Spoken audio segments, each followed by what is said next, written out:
Ok, bueno, ya estoy de vuelta aquí. Estaba iniciando la transmisión hace un momento, pero a veces tengo una falla ahí para iniciar la transmisión, que el teléfono me dice que está transmitiendo en vivo, pero a veces no se transmite nada. Entonces, bueno, esperaba que por favor me hicieran el favor de confirmarme en un mensajito si es que se está transmitiendo, si es que se está viendo bien, si se escucha bien el video, porque pues no quiero estar aquí una hora hablándole a un teléfono que no está transmitiendo nada ni está grabando nada, ¿verdad? Entonces, pues espero que esté todo bien. Y como, bueno, estaba comentando, pues agradezco que se den el tiempo de estar siguiendo. Yo sé que no es el horario habitual y pues a veces es difícil estar de por sí siguiendo las transmisiones en su horario. Ahora más difícil cuando hago estos cambios, ¿verdad? Lamentablemente fue por causas de fuerza mayor. He estado con algunos problemas en la organización del tiempo, sobre todo ahorita que tengo que transmitir desde casa. Cuesta un poco de trabajo. Ciertas cosas que pues tal vez no puedo ahorita compartir, pero sí se me está complicando un poquito. Primeramente Dios, dentro de 8 días ya todo vuelve a la normalidad y se acabará esta cuarentena y podremos tener nuestras clases en su horario habitual, pero pues mientras tanto pues seguiremos aquí transmitiendo. Espero que se esté viendo bien, que se escuche bien. Y el día de hoy vamos a continuar con la clase de las parábolas de Jesús. Hoy vamos a ver la parábola de la higuera estéril. Espero se den el tiempo de estar aquí, de seguir la transmisión, y si no, pues en la repetición la podrán ver. Recuerden que posteriormente a que se transmiten por Facebook, se van a subir, todas estas clases se están subiendo a la página de YouTube, donde también pueden seguir viendo toda la serie completa de las parábolas. Ya estamos en la recta final, faltan 2 parábolas más para que termine esta serie de enseñanzas y podamos cambiar a otro tema. Pero pues les agradezco que hayan estado al pendiente y que vayan siguiendo estas enseñanzas hasta el final. Así que bueno, antes de empezar de lleno con la parábola de la higuera estéril, quisiera que analizáramos pues brevemente otro texto que también nos habla de una parábola, de la maldición. No, perdón, no es una parábola, es de un acontecimiento histórico conocido como la maldición de la higuera. Y pues va muy de la mano porque la enseñanza pues también nos lleva hacia el mismo punto, o 2 puntos diferentes de un mismo tema. Así que pues quisiera que iniciáramos esta enseñanza en el texto de Marcos capítulo 11 versículo 12, donde vamos a ver una historia. Esto no es una parábola, esto es una historia, esto es algo que ocurrió realmente. Las parábolas no son historias reales, las parábolas solamente son ejemplos que ilustran verdades espirituales. En este caso vamos a ver algo que sí ocurrió, y esto aconteció en la última semana del Señor Jesús en la tierra, cuando el Señor estaba llegando a Jerusalén, esa última semana en que iba a ser crucificado. Y pues como ya conocen seguramente la historia, el Señor Jesús entró con una gran bienvenida, donde la gente lo recibía con palmas y decían: Hosana al Hijo de David, bendito el que viene en el nombre del Señor. Y era toda una fiesta, ¿no?, de recepción del Señor en Jerusalén. Así que para que se ubiquen un poquito en el contexto, estuvo en Betania un tiempo. Dice en Marcos 11:12, dice: al día siguiente, cuando salieron de Betania, tuvo hambre. Y viendo de lejos una higuera que tenía hojas, fue a ver si tal vez hallaba en ella algo, obviamente un fruto. Pero cuando llegó a ella, nada halló sino hojas, pues no era tiempo de higos. El texto nos dice muy claramente y muy específicamente que no era la temporada de higos. Nosotros podemos esperar recoger un fruto cuando pues la misma experiencia nos enseña cuándo son las temporadas de cada fruta. Así que desde este punto de vista vemos algo que parece incoherente a los ojos del espectador, ¿no? ¿Cómo es posible que el Señor no sepa? Bueno, así lo podría pensar alguien, ¿no? ¿Cómo no va a saber que no es temporada de higos? ¿Cómo puede ir a buscar un higo si no es la temporada? Entonces llega el Señor buscando higos, y al no encontrarlo porque no era temporada, dice en el versículo 14, entonces Jesús dijo a la higuera: nunca jamás coma nadie fruto de ti. Y lo oyeron sus discípulos. En la versión de Mateo nos dice toda la historia conjunta, pero aquí nos da un detalle un poquito más claro. Ese detalle es que Este acontecimiento de la parábola se dividió en dos partes. Uno es cuando maldijo la higuera y otro es más adelante cuando se dieron cuenta que la higuera se había secado. Así que a partir de este momento, los discípulos oyen nada más que fue maldita la higuera, pero nadie dice nada. Entonces entran al templo y conocemos la historia, ¿no? Lo que normalmente llamamos la purificación del templo, cuando el Señor Jesús ve que tienen ahí un tianguis y que están todos haciendo negocio, y un negocio abusivo para colmo, ¿no? Entonces eso le molesta al Señor.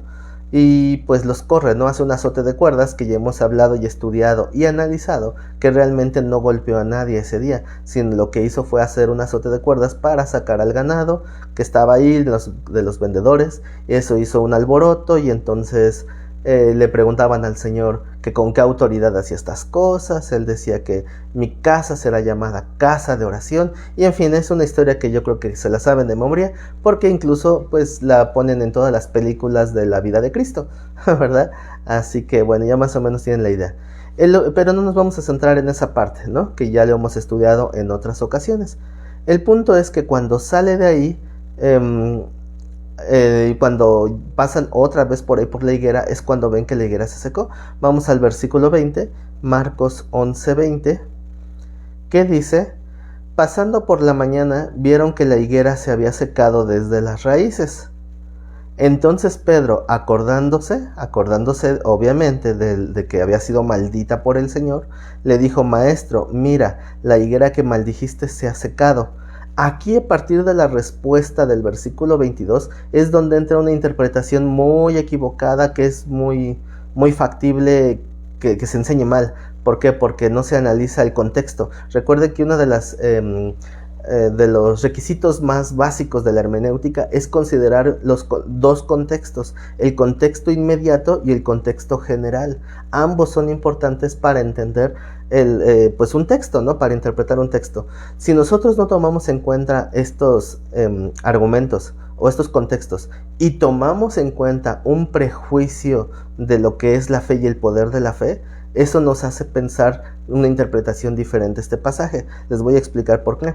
Porque recapitulando, vimos al Señor maldecir una higuera porque no tenía frutos. Entonces lo que llama la atención es la capacidad sobrenatural de maldecir la higuera. Ahí se crea un prejuicio en nuestra mente de lo que nos quiere enseñar, de cómo fue capaz de maldecir la higuera y no del propósito de haberla maldecido. Entonces, fíjense la respuesta.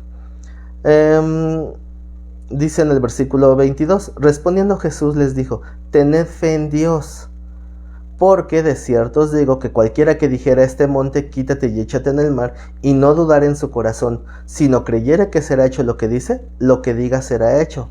Por tanto os digo que todo lo que pidiereis orando, creed que lo recibiréis y os vendrá. Cuando estéis orando, bueno, aquí hacemos una pausa, porque aquí nos empieza ya a dar un detalle diferente, pero la respuesta clara y directa es de tener fe para que lo que diga sea hecho. Si nosotros consideramos el prejuicio de la capacidad milagrosa de Jesús, entonces interpretamos, o podríamos escuchar una interpretación de que aquí el texto te quiere enseñar a que si tú tienes fe, puedes maldecir higueras. O sea, esa es la interpretación más superficial y más mala, más equivocada, porque el Señor no quería enseñarnos a maldecir higueras, quería enseñarnos otra cosa, pero ahorita lo vamos a analizar más despacio. El punto es que si nosotros leemos de una manera superficial, de cierto os digo que cualquiera que dijera al monte, quítate y échate en el mar, bueno, entonces está hablando de que yo también tengo el poder, porque el contexto mal interpretado es de que la higuera fue maldita y pues el Padre respaldó esa maldición, porque la higuera se maldijo y quedó seca, aunque la higuera era inocente, porque ella no tenía culpa de no haber dado un fruto cuando no era la temporada de frutos. No, si los confundo más, por favor escriban en los comentarios y les vuelvo a explicar un poquito más despacio. Ahora, lo que quiero que entiendan es la correcta interpretación de este texto. ¿Por qué? Porque la interpretación tiene que ver desde que entró a Jerusalén, desde la entrada triunfal de la semana anterior, desde que estaba esperando encontrar algo diferente en el templo. Recuerden que la higuera para muchos es un símbolo de Israel. Hay quienes dicen que no tiene nada que ver. Yo en lo personal no creo que la higuera sea un símbolo de Israel, porque en sí hay muchos textos que hablan de la higuera simplemente con el hecho de relacionar con un fruto que está esperando Dios y no con el pueblo como tal. Obviamente hay teólogos que difieren con esto y está muy dividida la opinión. Hay muchos teólogos reconocidos que dicen que muy tajantemente que la higuera siempre va a simbolizar a Israel. Hay quienes dicen que no, que representa a Israel junto con la iglesia, y hay quienes creemos que no tiene una alusión directa con Israel, porque el Señor muchas veces usa la metáfora de una viña de uvas, no de higos. Entonces no aplica, en mi opinión, no aplica la metáfora. Pero bueno, eso de todos modos tampoco va a cambiar el significado. El punto es entender lo que el Señor estaba buscando. Vea una higuera que tiene hojas. ¿Qué quiere decir? El ver que tiene hojas significa que es una higuera que está viva. Es una higuera que puede producir frutos. Ahora, si yo estoy esperando un fruto, yo podría ser intransigente y esperar lo que no corresponde. Pero recuerden que quien está hablando es el Señor Jesús. Y si el Señor está maldiciendo a una higuera sin frutos, entonces ¿qué significa? Que a pesar de que todo el mundo puede pensar que no es el tiempo de dar fruto, el Señor está diciendo que sí es tiempo de dar fruto. Y por esa razón se tendría que haber encontrado un fruto. Aunque todo el mundo diga, es que no es el tiempo, no es la temporada. ¿Por qué va a esperar un fruto si no es temporada de higos? Ese es el punto precisamente, que el Señor está diciendo que sí debería de haber un fruto, que sí debería de encontrar un fruto. Entonces, si Él está llegando a su pueblo, Él está esperando ese fruto de su pueblo. ¿Qué pasa en el momento en que entra al templo? Encuentra una decepción. El fruto que hay dentro del templo no es una casa de oración, que es lo que Él esperaba. Por eso Él dijo, mi casa será llamada casa de oración. Y fue una completa decepción. ¿Por qué? Porque no había casa de oración, había casa de mercado y cueva de ladrones.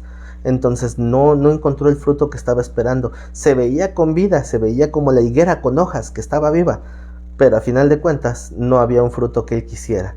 Y por lo tanto vienen consecuencias. Si Dios trata contigo, tienen que venir consecuencias. Y las consecuencias están perfectamente descritas en el capítulo 28 de Deuteronomio, que algunos ya se lo deben de saber de memoria, ¿verdad? Donde nos habla de bendiciones y maldiciones. Pero estos son consecuencias de obediencia o desobediencia. Las consecuencias de obedecer, la Biblia lo llama bendición. La consecuencia de desobedecer, la Biblia le llama maldición. Entonces, el cómo vivamos nosotros, si en bendición o maldición, va a depender exclusivamente de nuestra obediencia. En lo que vamos a ver más adelante de la parábola de la higuera estéril, vamos a ver otro aspecto más detallado, pero quiero que entiendan este contexto, porque van muy de la mano. A final de cuentas, el Señor estaba esperando un fruto. No hay fruto, entonces cayó maldición, consecuencia de una desobediencia, porque el Señor estaba esperando fruto, aunque todo mundo dijera, no es la temporada, no es el tiempo de los higos.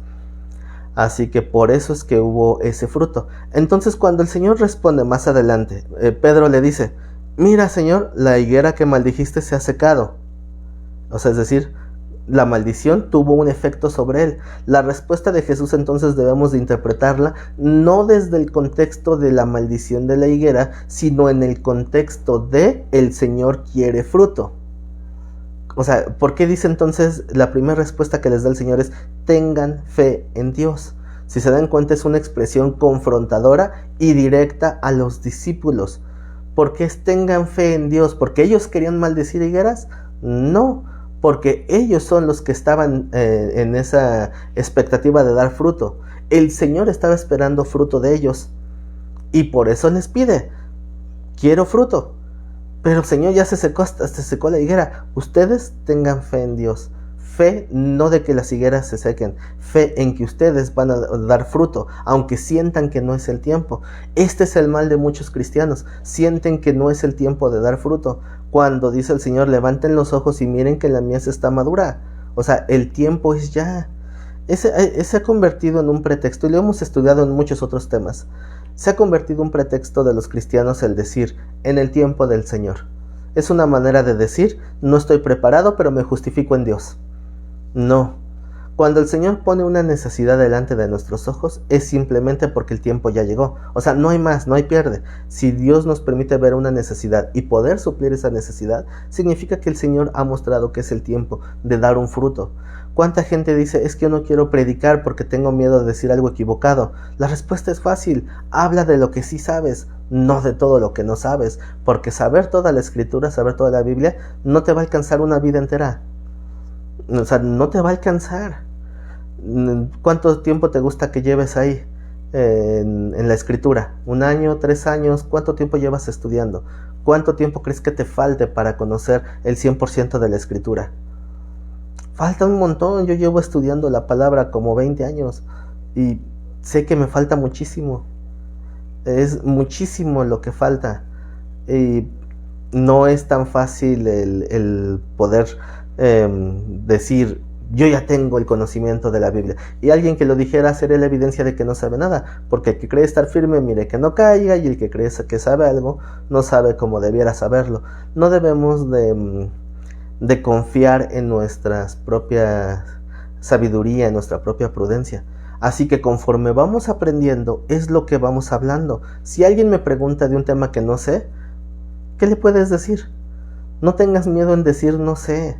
Obviamente tu responsabilidad es estar preparado, pero no lo sabes todo, no lo sabemos todo.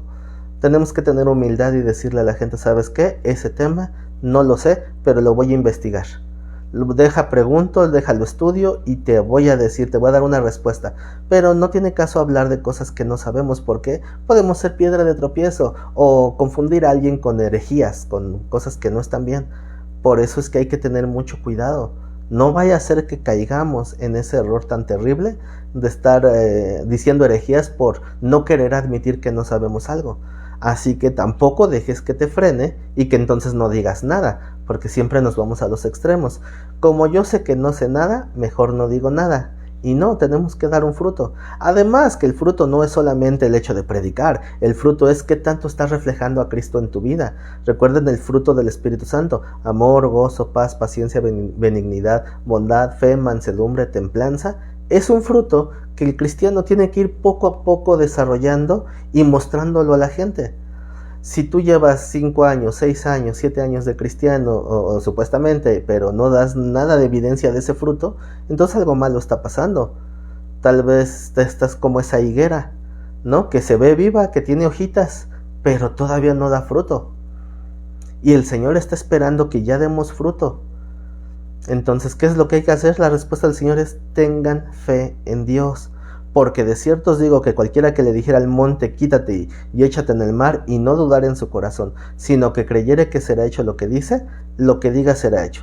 No está enfocando a la capacidad milagrosa, sino a la capacidad de dar un fruto cuando estamos tomados de la mano de Dios.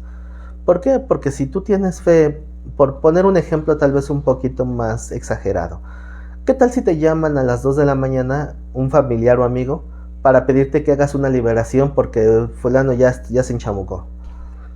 ¿Qué vas a hacer? ¿Llamarle al pastor para que vaya a rescatarte porque no sabes qué hacer? Si no hay nada más que hacer y tienes que hacer algo, ¿qué haces? ¿Te quedas calladito? ¿Te quedas atemorizado? Ni modo, hay que darle la cara a la situación, ir y orar por esa persona que está mal. Entonces, ¿qué tal si Dios quiere hacer un milagro a través de ti?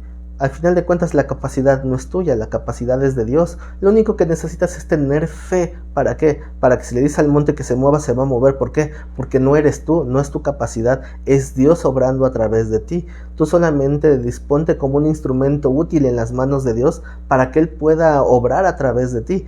Obviamente, si no es a través de ti, Dios va a hacer su voluntad a través de alguien más. Pero si Dios te quiere usar a ti, no esperes a que llegue a pedir ese fruto y tú digas, no es tiempo.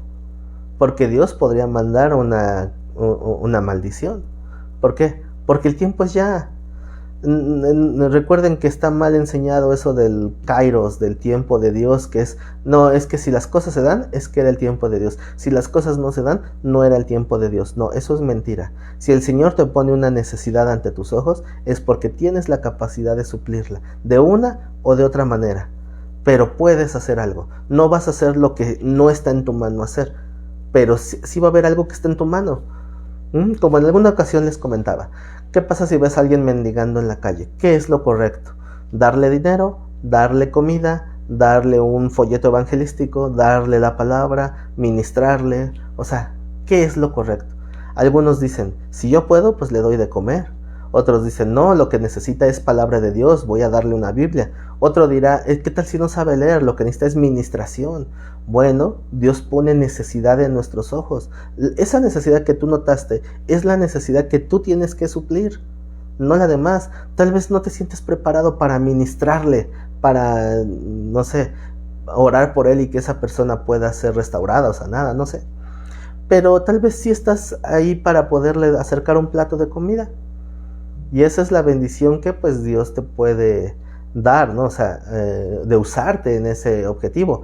Y Dios va a usar a alguien más para que le predique, Dios va a usar a alguien más para que le dé otra palabra, no sé. Pero cada quien tenemos que suplir la necesidad que Dios nos permite ver. Así que esa es la premisa, ¿verdad? El tiempo es ya. No hay que esperar a que a ver cuándo Dios dice. No, es que Dios ya dijo. Recuerden que decía el Señor que vio unas multitudes y tuvo compasión de ellas porque las vio como ovejas sin pastor. Entonces, yo me acuerdo mucho y se los he repetido en varias ocasiones, que a mí en el instituto me preguntaron, ¿cuántos van a repetir esta oración? Señor, envía obreros a tu mies. Y pues varios dijimos muy así, inocentemente, dijimos, yo voy a orar para que el Señor mande obreros a su mies. Y el profesor nos dijo, eso es un error. No tienen por qué orar para que el Señor mande obreros. ¿Por qué? Porque el Señor ya nos mandó a nosotros. Dios ya los mandó a ustedes.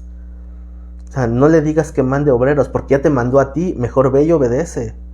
Porque desde la gran comisión, desde que el Señor ascendió al cielo, nos dio una comisión grande de llevar su palabra hasta lo último de la tierra. Así que ya no va a mandar obreros, porque ya los mandó. Más bien ahora tenemos que tomar cartas en el asunto y hacer lo que Dios nos diga que hagamos. Y entonces, para que cuando el Señor venga a recibir un fruto, nosotros no lleguemos con esa excusa de, no es tiempo, Señor. Entonces, este texto, esta historia de la maldición de la higuera, continúa diciendo en el versículo 23, de cierto os digo que cualquiera que dijera a este monte, quítate y échate en el mar, y no dudar en su corazón, sino que creyere que será hecho lo que dice, lo que diga le será hecho. Por tanto os digo que todo lo que pidiereis orando, creed que recibiréis y os vendrá. ¿Qué es pedir qué? Ya el contexto de la Biblia nos lo ha hablado muchas veces. No es pedir a lo que sea, ¿verdad? No puedes pedir $1,000,000 y decir que ahí está, Dios dice que todo lo que pida. No, dice la palabra que todo lo que pidamos conforme a su voluntad. Él nos lo va a dar. ¿Y cuál es la voluntad de Dios? Que cumplamos con su palabra. Así que aquí el contexto es que lo que le pidamos sea la capacidad para dar el fruto que nosotros consideramos que no es tiempo. Ese es el contexto. Dice el 25, y cuando estés orando, perdonad, si tenéis algo contra alguno, para que también vuestro Padre que está en los cielos os perdone a vosotros vuestras ofensas. Es decir, no podemos dar fruto si no tenemos comunión. Y podríamos no tener comunión si hay un estorbo en nuestro corazón. Así que hay que tener mucho cuidado con eso, para que entonces tengamos una comunión más clara y abierta con el Padre. Dice el 26, porque si vosotros no perdonáis, tampoco vuestro Padre que está en los cielos perdonará vuestras ofensas. Esta es una historia que nos habla acerca de una higuera que fue maldita, pero esto nos va a ayudar a tener un poquito más de contexto a la verdadera historia que quiero enseñarles en este día. Les voy a pedir que abran su Biblia, si es que la tienen a la mano, en el Evangelio de Lucas capítulo 13. En este texto vamos a ver lo que es verdaderamente la parábola. Esto que vimos no era una parábola, era una historia real. Lo que vamos a ver a continuación, ya vamos a entrar de lleno en la parábola de la higuera. Pero antes de entrar en la parábola que viene en el versículo 6, vamos a leer el contexto desde el versículo 1. Lucas 13:1. Lucas 13:1 dice, en este mismo tiempo estaban allí algunos de los que contaban acerca de los galileos cuya sangre Pilato había mezclado con los sacrificios de ellos. Esta historia es un tanto misteriosa porque no se tiene una certeza. Obviamente está hablando de un acontecimiento que estaba cerca en esas fechas. Sin embargo, pues actualmente hay mucho debate acerca de qué situación. Algunos teólogos también opinan y algunos historiadores que se refieren a un Judas Galileo que estuvo aproximadamente 20 años atrás de este acontecimiento, de cuando se está hablando lo de Lucas 13, unos 20 años atrás surgió como un falso Mesías llamado Judas, el cual enseñaba, su doctrina básica era rebelarse en contra del gobierno en sí de Roma y de las autoridades, y que no tenían que pagar tributos. De hecho, de ahí, por eso en una ocasión al Señor lo confrontaron con que si se debía o no pagar tributo al César, pero porque ya estaba el precedente. Este personaje de Judas el Galileo, él empezó a incitar al pueblo para que no pagaran sus impuestos y para que buscaran la independencia una vez más. Sin embargo, según cuentan los relatos históricos, los romanos organizaron pues una matanza donde en medio de la festividad de su consagración de ellos, ahí mezclaron el sacrificio de estos galileos. Por eso es que se dice que se mezcló la sangre con su sacrificio de ellos. Esto también es una opinión dividida. Hay quienes dicen que fue una situación totalmente diferente. El punto no va a cambiar en cuanto a la interpretación. Sea que haya sido en ese acontecimiento o sea que haya sido otro, de todos modos no hay diferencia. Porque a final de cuentas la enseñanza va a ser la misma. El punto es que ocurrió esto. Había unos galileos que intentaron hacer lo que ellos consideraban que era correcto y terminaron siendo sacrificados, y de una manera, de un trato que era considerado inmundo en cuanto a su funeral, porque los judíos son muy celosos de sus rituales funerarios. Para que también se dice que si tienen un buen ritual funerario, podían descansar en paz y ser llevados por los ángeles al seno de Abraham. Sin embargo, alguien que no tenía un buen funeral no podía descansar en paz, y consideraban que sus almas quedaban errantes, según algunas historias del Mishnah, que es el libro de tradición oral de los judíos. Obviamente esto no está en la escritura, en la Biblia, pero sí eran tradiciones que tenían ellos. Según la tradición talmúdica, una persona que muere puede estar en este mundo despidiéndose de todos sus seres queridos durante 40 días hasta que ya el Señor se lo lleva al lugar que le corresponda. Obviamente eso no está en la escritura, pero algunos lo creen porque para muchos el Talmud tiene la misma vigencia que la Biblia. Yo en lo personal no le doy un valor como tal al Talmud. Los judíos ortodoxos sí se lo dan. Así que, según esa ideología, una persona que no tiene un buen funeral, pues queda maldito de parte de Dios. Una idea muy parecida, que incluso compartían la ideología con los romanos, era de que una persona que moría en un juicio como el de la cruz, su alma no podía reposar, quedaba vagando en el mar, en los mares y en los lugares desolados. Es lo que se creía. Entonces, cuando una persona moría crucificada, no podía ser sepultada, tenía que ser arrojada a la fosa común. Eso era una ley. Por eso, en el caso de Jesús, llegó José de Arimatea a pedir la autorización para sepultar el cuerpo de su maestro, lo cual pues no era común. Entonces, algunos consideran que él tenía que haber pagado una cuota para que le permitieran sepultar el cuerpo del Señor y no ser arrojado a la fosa común. Por eso también estaba profetizado que el Señor Jesús iba a ser con los impíos en la muerte, pero con los ricos en su sepultura. Porque si hubiera estado junto con los demás crucificados, hubiera sido arrojado a lo que ellos llamaban el infierno o el Gehenna o el Valle de Ginón, que era el tiradero municipal, la fosa común donde echaban a los crucificados y quemaban los cuerpos. Como siempre estaba ardiendo, le llamaban el fuego eterno, y eso es una ilustración que el Señor utiliza para ejemplificar el infierno espiritual. Y de ahí vienen otras teorías de que el infierno no existe, y etcétera, etcétera. Pero no nos vamos a meter en ese rollo ahorita. Si quieren saber la doctrina completa del infierno, el seno de Abraham, todo eso, busquen en YouTube el estudio que se llama Un sábado en el infierno. Ahí viene esa doctrina completita desarrollada. Pero bueno, ahorita no es el caso, ¿verdad? Hago mi comercial. Entonces, regresando a la historia, la perspectiva desde los judíos ortodoxos es que aquellos que fueron asesinados, que fueron mezclados con los sacrificios de ellos, eran considerados gente que murió en maldición. Otro punto es que si fue, dice, Pilato había mezclado con la sangre de ellos. Se cree que Pilato no tenía tanto tiempo ahí como gobernador de Judea, por lo tanto también dicen que fue un evento más reciente y no el del Galileo que habíamos mencionado antes. A final de cuentas, como les vuelvo a repetir, es irrelevante. El punto es que pensaron que estos hombres que fue notorio que fueron asesinados estaban bajo maldición, pero no solamente nos ponen ese ejemplo, nos ponen otro ejemplo más. Dice en el versículo 2, respondiendo Jesús les dijo, ¿pensáis que estos galileos, porque padecieron tales cosas, eran más pecadores que todos los galileos? Os digo no, antes si no os arrepentís, todos pereceréis igualmente.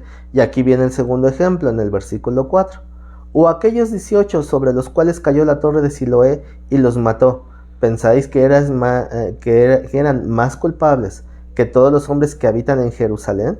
Primero era algo de los galileos, ¿no? Se creen que eran más pecadores que los demás galileos, pero después nos pone otro ejemplo. En aquellos entonces se cree que se estaban construyendo una torre de vigilancia cerca del estanque de Siloé para cuidar ese acueducto, porque era una obra que podía ser destruida, podía ser desviado el flujo del cauce del agua, en fin, había un montón de ideologías. Así que se cree que estaban haciendo una torre cerca del estanque para cuidar ese estanque en Siloé.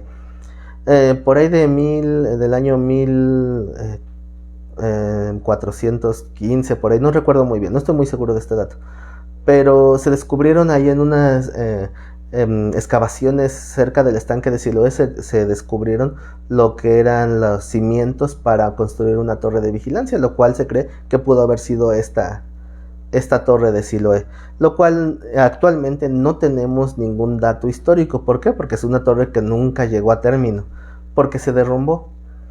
Entonces se cree que no habían hecho bien los cimientos y estaban trabajando ahí unos israelitas, 18 para ser exactos, se desplomó la torre y se murieron.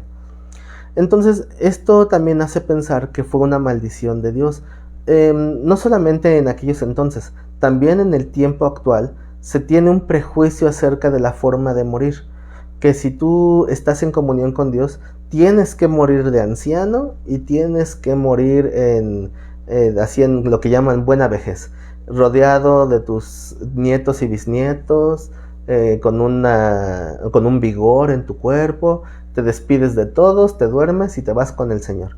Eso es como que la idea, así como que generalizada, de lo que es morir en bendición. Pero la Biblia nos dice que el morir, la forma de morir, no marca absolutamente nada. Eso es lo que el Señor está diciendo. La forma en que vamos a morir es irrelevante en cuanto al juicio que Dios está ejerciendo sobre la vida de esa persona. Es decir, si una persona muere en un accidente terrible, imagínense que, no sé, de esos que ponen en los periódicos amarillistas, que ponen un cadáver tendido a media avenida porque pasó un camión y se lo llevó. Son imágenes grotescas. Mucha gente religiosa piensa que al ver una muerte así es porque murió en maldición. Dice, no, es que Dios le permitió una muerte violenta.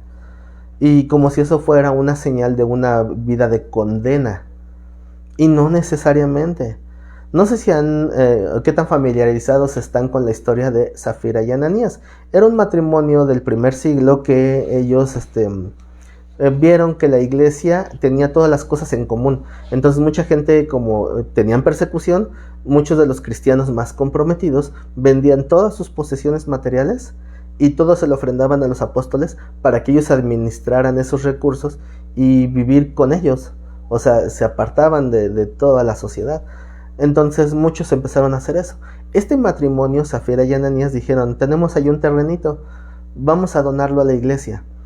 Entonces ellos fueron a vender ese terreno y el dinero que les dieron lo iban a donar, pero resulta que cuando vieron la cantidad de dinero que les dieron fue más de lo que esperaban. Entonces dijeron, no, esta ofrenda le va a hacer daño al pastor, ¿verdad?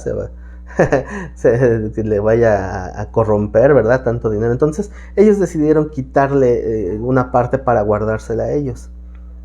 Entonces cuando ellos van a entregar el dinero, van por separado, Zafira y Ananías. Va primero Ananías con Pedro y le dice, mira Pedro, aquí está el dinero que nos dieron por el terreno. Entonces Pedro, pues siendo avisado por el Espíritu Santo que estaba mintiendo, le dice, ¿esto es lo que te dieron por el terreno? Y pues él contesta, sí, esto es lo que me dieron. Y Pedro le reprocha, le está diciendo, es que este terreno nadie te lo pidió, o sea, este terreno era tuyo, tú tenías la oportunidad de decidir qué hacer con ese terreno. O sea, nadie te obligó, pero si tú dispusiste que ibas a ofrendarlo, entonces tenías que haberte mantenido en tu palabra. Y por la mentira, porque realmente crees que puedes engañar al Espíritu Santo, por eso viene juicio. Y en ese momento cayó muerto. Su esposa no estaba en ese momento. Ella llegó más adelante. Entonces cuando llega ella con Pedro, Pedro le pregunta, ¿esto es lo que les dieron por el terreno? Y ella dice, sí, eso es lo que nos dieron. Y pues obviamente no era así, ¿verdad? Así que él le reprocha, dice, ¿por qué te pusiste de acuerdo con tu esposo? ¿Qué no ves que están intentando engañar al Espíritu Santo? Dice, ¿ves al que están sepultando por allá? Bueno, ese es su esposo y ahí te van a sepultar a ti también. Y en ese momento también cayó juicio y cayó muerto. Muchos enseñan que ese juicio era de condenación. Ese juicio no tiene que ver con la condenación, tiene que ver con el que Dios les haya impedido seguir dando frutos, o sea, ya no les permitió seguir trabajando o sirviendo a Dios porque iban a hacer tropiezo. La iglesia estaba siendo recién formada. Ese juicio tan tajante sirvió como un escarmiento para aquellos que estaban en la iglesia y veían las cosas de Dios como si fuera un juego. Era una manera de Dios de decir, con las cosas del Señor no se juega. Ya obviamente que quiere manipular el texto como cierto predicador ahí que dice que te lleva a la luna y te baja el cash o no sé, algo así dicen.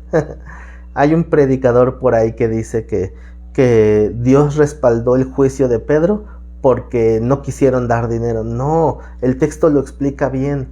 No, el juicio no fue por no dar dinero, el juicio fue por querer mentir al Espíritu Santo, porque si ellos hubieran dicho, o sea, ¿por qué creen que Pedro preguntó, ¿este es el dinero que les dieron por el terreno? Él ya lo sabía, el Espíritu Santo ya se lo había revelado, pero si allí en ese momento Zafira y Ananías hubieran dicho, ¿sabes qué, Pedro? Nos dieron más, pero quisimos guardar un poco para nosotros. Pedro hubiera dicho, está bien, gracias por tu ofrenda y ya. Pero no, se mantuvieron en la mentira. El pecado no fue el no dar dinero, obviamente. El pecado fue el tratar de mentir con respecto a ese dinero. Este matrimonio, Zafira y Ananías, cayeron en un juicio de Dios de muerte y cayeron instantáneamente muertos. Entonces, muchos he escuchado prédicas que dicen que Zafira y Ananías están en el infierno. No, porque la salvación no tiene que ver con las obras, tiene que ver con la fe. Solamente fue un juicio de Dios en cuanto a quitarles la oportunidad de seguir sirviendo a Dios. Entonces lo importante, como dice el Señor, dice, ¿creen que ellos son más pecadores que el resto del pueblo? No, igualmente todos moriremos. ¿Cuál es el énfasis del Señor? No está en la forma en que mueres, sino el énfasis está en la condición espiritual en la que mueres. Si tú tienes a Cristo en tu corazón, si tú tienes esa verdadera fe, no importa cómo mueras, lo que importa es que vas a estar con Él. Alguien puede tener una muerte de lo más piadosa del mundo y aún así condenarse en el infierno, porque no tiene absolutamente nada que ver la forma en que uno muere con el lugar en el que uno se va a estar en la eternidad. Así que no se dejen como influenciar cuando alguien se enteran que murió de una muerte violenta y empiezan a señalarlo, es que de seguro era pecador, por eso Dios no lo libró, por eso Dios se lo llevó de una manera tan fea. No, eso no importa. En una ocasión escuché a Armando Alducin decir, a los cristianos no les gusta morir amontonados, porque si hay un accidente, por ejemplo, que se cayó un avión y ahí van varios cristianos, entonces, ¿por qué? Estaban en maldición. No, quieren que los cristianos tengan su propio funeral independiente, ¿no? Su propia atención independiente. Si tenemos que morir amontonados en un accidente, ¿qué importa? De todos modos, el Señor nunca te dijo cuánto tiempo vas a vivir, ni te dijo de qué manera vas a morir. El Señor va a tomar tu vida en el momento en que Él diga que es tu tiempo y se acabó.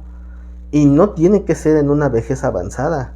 Obviamente quisiéramos llegar a una vejez, a una buena vejez, pero si el Señor dice que no, si el Señor quiere llevarse a alguien de una edad temprana, Él es el dueño de la vida y de la muerte, y nosotros no podemos exigirle a Dios ni pelear con Dios. ¿Por qué te llevaste a fulano? ¿Por qué no te llevaste a sutano, no?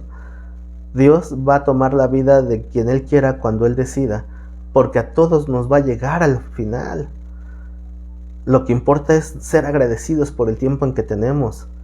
Cuando vemos morir a un niño, es lo más triste del mundo, porque hay expectativas, hay anhelos de que, yo hubiera querido ver crecer a aquel jovencito para desarrollar su vida, para desarrollar un trabajo o un ministerio. Y el Señor dice, no, hasta aquí y me lo llevo. O sea, los años que tienes de edad ahorita es como para que le des gracias a Dios, porque en el momento que Él decida, Él te llama, y no necesariamente tienes que estar en la vejez. A lo mejor hay gente ya de edad avanzada que ya está diciendo, Señor, ya llévame, y no se lo lleva. ¿Por qué? Porque tiene algo que hacer en esta tierra. Y tal vez alguien que tiene muchas expectativas de vida, el Señor le dice, hasta aquí llegaste. El énfasis no está ni en el tiempo, ni en la forma, sino en tu condición espiritual. ¿Dónde vas a estar un segundo después de morir? Esa es la reflexión del Señor. Así que vuelvo a repetir la historia. Desde el versículo 1, Lucas 13:1. En este tiempo estaban allí algunos que le contaban acerca de los galileos, cuya sangre Pilato había mezclado con los sacrificios de ellos. Respondiendo Jesús les dijo, ¿pensáis que estos galileos, porque padecieron tales cosas, eran más pecadores que todos los galileos? Os digo, no eran más pecadores por la forma en que murieron. Antes, si no os arrepentís, todos pereceréis igualmente. ¿Dónde está el énfasis? Si no te arrepientes, considera que de todos modos vamos a morir. Hay gente que quiere pasarse de lista, ¿no? Porque dice, si estoy mal, me arrepiento antes de morir. Ten cuidado, porque a lo mejor ahí sí Dios te puede dar una muerte violenta y no te va a conceder el tiempo del arrepentimiento.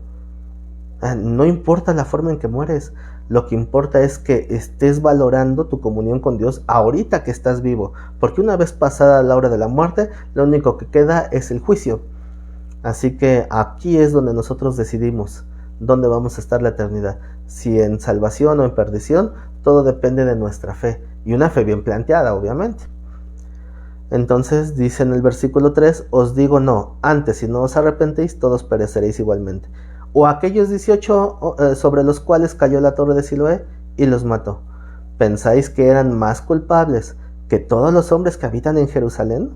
5, os digo no, antes, si no os arrepentéis, todos pereceréis igualmente.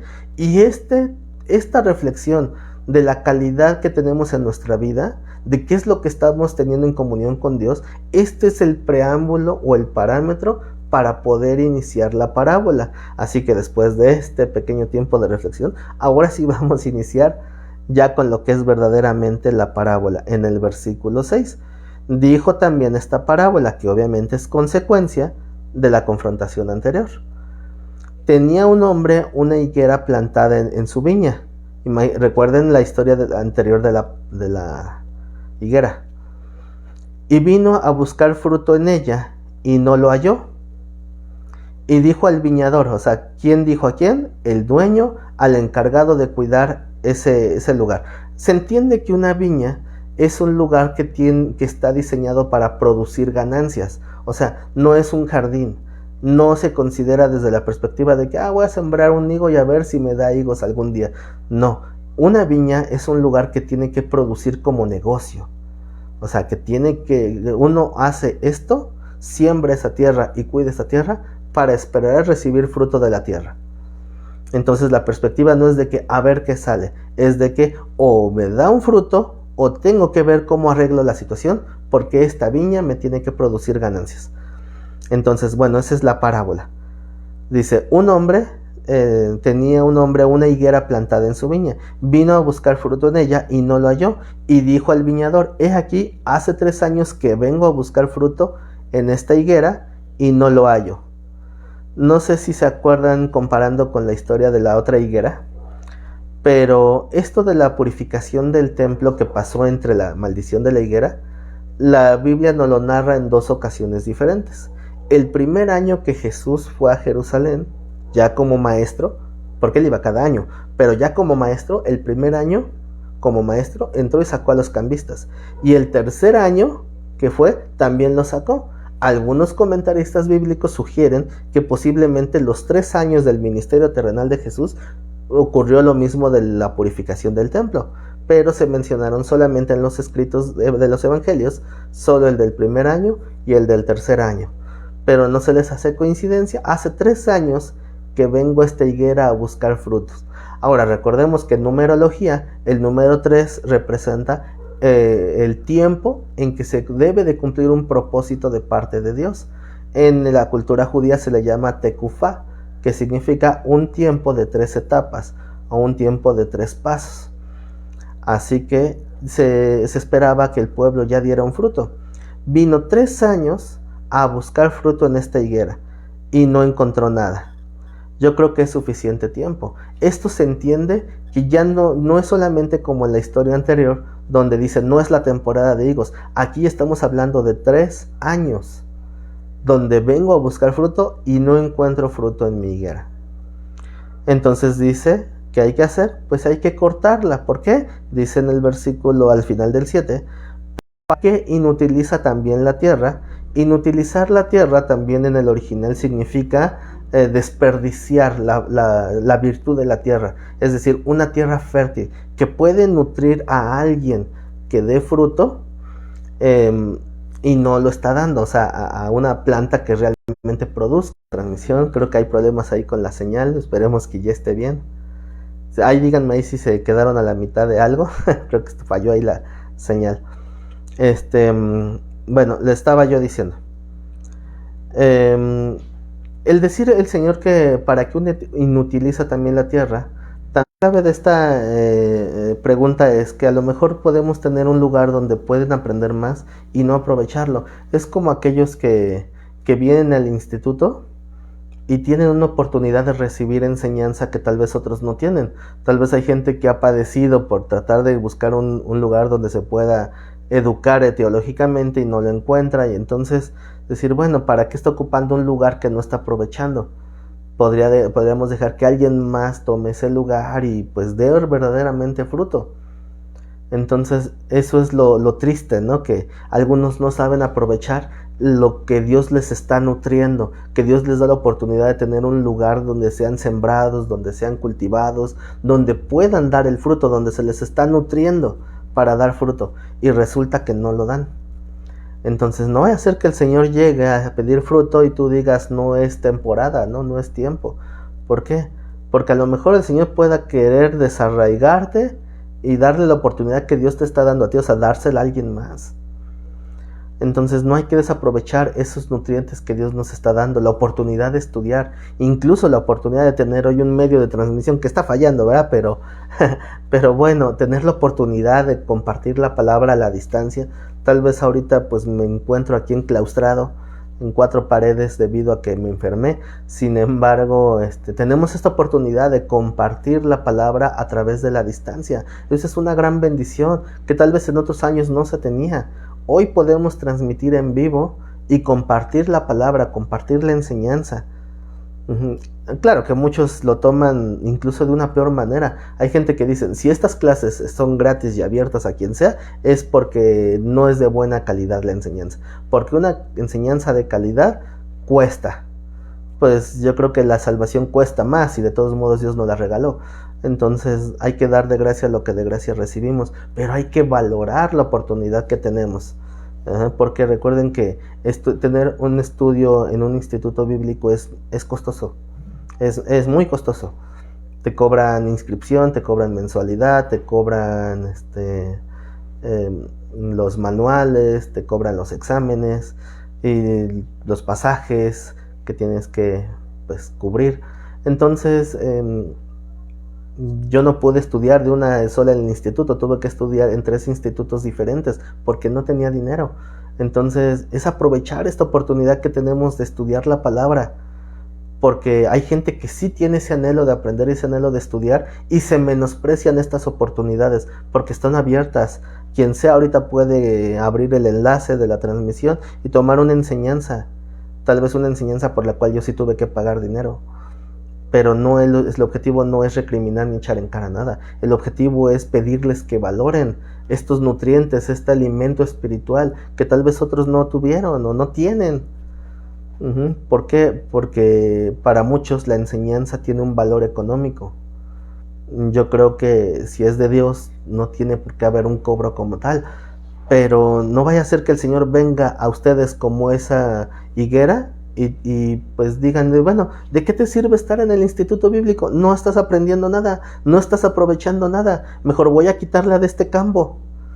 ¿Para qué inutiliza esta tierra? ¿Para qué inutiliza esta oportunidad de ser nutridos? Esa es una reflexión que tenemos que tener. ¿Por qué? Porque estamos hablando en el contexto anterior de que el Señor va a venir a pedir ese fruto. Entonces lo que importa es que a lo mejor ese día de pedir fruto es la hora en que el Señor te llame a rendir cuentas allá arriba. ¿Y qué le vas a decir? Señor, ya me iba a poner las pilas, ahora sí ya iba a salir a predicar, ahora sí ya me iba a poner a estudiar la Escritura, ahora sí ya le iba a hablar a mi vecino. Va a decir, se te acabó tu tiempo, vine a ver qué frutos me vas a entregar. Porque ya no importa la forma en que mueres, no importa el tiempo en que mueres, lo que importa es el fruto que el Señor está esperando. ¿Qué fruto le vas a dar? Ese es el contexto cuando unimos la historia de la Torre de Siloé, la historia de los Galileos que murieron asesinados, y lo unimos a esta parábola donde el Señor está diciendo, la importancia no está en el tiempo en que mueres, la importancia está en las cuentas que le vas a dar al Señor un segundo después de morir. ¿Qué condición espiritual estás? El Señor puede decir, ya mejor vamos a desarraigarlo de aquí. ¿Por qué? Porque no está desaprovechando la tierra. Tal vez Dios te pone gente en tu camino para que tú les des ese fruto y resulta que no das nada. ¿Qué va a decir el Señor? Hay que quitar esta higuera. No está dejando nada, está inutilizando la tierra. Dijo el viñador, versículo 7. He aquí hace 3 años que vengo a buscar fruto en esta higuera y no lo hallo. Córtala. ¿Para qué inutiliza también la tierra? Él entonces respondiendo le dijo, Señor, déjala todavía este año, hasta que yo cabe alrededor de ella y la abone. Y si diere fruto, bien, y si no, pues la cortarás después. Numerología, recuerden que el número 4, que sería el 4º año de esta higuera, representa la debilidad. Entonces Dios elige lo débil, ¿no? Lo vil, lo menospreciado para glorificarse Él. Pero ¿qué tiene que hacer en esa debilidad? Fortalecerse en el Señor. Esta pequeña frase de vamos a abonarla un 4º año, o sea, el concepto es contradictorio porque el 4 simboliza debilidad, pero el contexto nos dice fortalecer. Es decir, hay que abonar esta tierra para que dé fruto. Y esta pequeña paradoja me recuerda un poquito la expresión de Pablo en el capítulo 12 de 2 de Corintios, donde dice que entonces yo aprendí que cuando soy débil, entonces soy fuerte. ¿Por qué? Porque reposa sobre mí el poder de Dios. Entonces mi debilidad física me hace estar adelante, sosteniéndome en el poder de Dios. Entonces, una relación bien interesante en cuanto a la numerología. La debilidad de esta higuera va a ser reflejada en fortaleza que viene de Dios. Entonces, dice la parábola, déjala todavía este año, hasta que yo cabe. Cuando dice yo, ¿a quién se refiere? ¿Quién es el que está cuidando la viña? Este es nada más y nada menos que una representación de Jesucristo, quien está intercediendo por nosotros a la diestra del Padre. ¿Por qué? Porque Él es el viñador. La viña es del Padre, pero el que la está nutriendo es Cristo. Nosotros somos nutridos con la palabra de Cristo. Como dice el texto, la fe viene por el oír y el oír por la palabra de Cristo sería la traducción correcta. Cristo es el que nos nutre con su palabra. Entonces el Señor Jesús está intercediendo. ¿Por qué? Porque el Padre está diciendo, este no me está dando fruto. Así que el Señor Jesús dice, déjalo un poquito más, deja que se nutra, que se fortalezca. Tal vez cuando quisiste dar fruto en otro tiempo diste un mal fruto porque estabas mal enseñado, mal guiado. Pero si tienes la verdadera palabra de Dios, puedes dar un fruto que realmente Dios le agrade. Pero tienes que ser nutrido con estas palabras de Cristo, nutridos de cómo el Señor te está fortaleciendo. Esto de que dice, hasta que cabe alrededor de ella. Cavar significa quitar la tierra inservible y abonar significa nutrir la tierra. Esto podríamos simbolizarlo con quitar esa doctrina que estaba mal enseñada y ahora nutrirnos y afianzarnos mejor con un mejor cimiento, con una palabra de Dios más cuidada, más exegética, más profunda, que realmente me lleve a conocer más a Dios y que me lleve a entender ese fruto que Dios está esperando de mí. Dice, déjala todavía este año hasta que yo cabe alrededor de ella y la abone. Y si diere fruto, ¿qué va a pasar? Pues va a permanecer. Y si no da fruto, entonces será cortada después. Recuerden que esta del ser cortado después está representado en un montonal de textos. Mateo 24 y 25, donde habla de la separación de ovejas y cabras, y donde dice que el trigo será guardado en los graneros y la cizaña será echada en el fuego. O sea, esta separación está marcada en todo el Nuevo Testamento. Cuando llegue el Señor a pedir cuentas, seremos separados. Y todo árbol que no da buen fruto es echado al horno de fuego. Así que, ¿cuál es el contexto general? El Señor va a venir a pedir cuentas de tu vida en algún momento, tú no sabes cuál será. Y el día en que el Señor venga a pedir cuentas, entonces no va a haber tiempo de otra oportunidad. Tal vez te pueda pasar como a Zafira y Ananías, que el Señor les cortó la oportunidad. Dijo, ya no hay más, es hora de rendir cuentas. Tal vez Dios es misericordioso y te deja otro año más. Te da otra oportunidad para ser fortalecido, para ser nutrido. Y entonces va a venir a pedir ese fruto. Y si encuentra fruto, bien. Y si no, podría ser desarraigado. Entonces tal vez esta es una palabra fuerte, una palabra confrontadora, pero que nos debe de ayudar en humildad propia a reconocer nuestra vida y nuestro fruto. No pensemos como algunos dicen, todavía soy joven, ya llegará el tiempo en que esté ya ancianito y entonces sí me voy a poner a darme mis golpes de pecho, santo, santo. No sabes el día ni la hora en que el Señor va a venir o en el que el Señor te va a llamar. A lo mejor tú estás esperanzado que va a estar en el arrebatamiento, a lo mejor y no, a lo mejor y te llama antes. Pero cuando te llames será lo mismo que en el arrebatamiento. Se reunirán para rendir cuentas. No importa la forma, no importa el tiempo, lo que importa es que el Señor ya quiere fruto, ya. Visualiza tu vida como si hoy fuera el último día de tu vida. Visualízalo así y entonces vas a priorizar diferente. Vas a priorizar realmente qué tanta comunión tienes con Dios y qué tanta comunión tienes con el prójimo, con tu familia, con tus amigos, con todos los demás. Y a lo mejor te puedes llevar una sorpresa. A lo mejor te das cuenta que no tenías una buena relación ni con Dios ni con el prójimo como el Señor está esperando y que tú sabes que está esperando de ti. Así que no desaprovechemos el tiempo porque los tiempos son malos, dice la Escritura. Estemos consagrados en buscar todos los días a Dios, buscar nuestra comunión con Dios cada segundo que el Señor nos preste vida, porque hoy estamos y mañana moriremos. No sabemos, la vida del hombre, dice la Escritura, que es como la brisa, que es como el rocío de la mañana, que en un momento está y al otro momento ya no. Así que el día que el Señor nos llame, tenemos que estar listos, porque Él no va a venir solamente a llevarte, va a venir a pedir un fruto. Y si tú no tienes fruto, podrías ser desarraigado de toda comunión. Así que con esta reflexión los dejo en esta tarde, espero que haya sido de bendición.